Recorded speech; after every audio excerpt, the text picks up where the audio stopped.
Benjen புயல் எதிரொலியாக விடிய விடிய பெய்த கனமழை காற்று காரணமாக விழுப்புரம் மாவட்டம் கோட்டக்குப்பம் நகராட்சிக்கு உட்பட்ட ஜமியத் நகர் பகுதிகளில் கடல் போல் வெள்ளம் சூழ்ந்துள்ளது. குடியிருப்பு பகுதியில் மூழ்கியுள்ள வெள்ளத்தில் போட்டுகள் மூலம் மீட்கப்பட்டு வருகின்றனர்.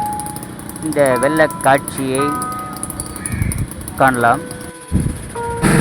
அத்தியாவசிய பொருட்களை வாங்க மக்கள் நகராட்சி சார்பில் ஏற்பாடு செய்யப்பட்டுள்ள போட்டுகள் மூலம் வந்து செல்கின்றனர்.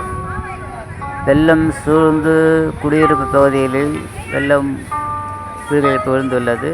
அங்கு தண்ணி வெளியேறும் வாய்க்காலில் தண்ணி குளம்போல் நிற்கிறது. ஓடாத காரணமாக தண்ணி வடியாமல் ஜமியத் நகர் பகுதி குளம் குட்டையாக ஏரி போல் காட்சி அளிக்கிறது. அந்த காட்சியினை காணலாம்.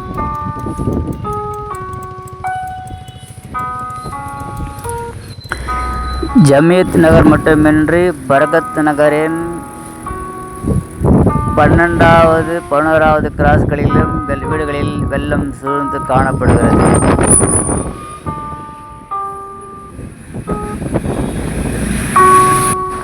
அங்கு வாழும் குடியிருப்பு வாசிகளில் இருசக்கர வாகனம், கார் போன்ற வாகனங்கள் பழுதடைந்து பெரும் சேதத்தை ஏற்படுத்தியுள்ளது.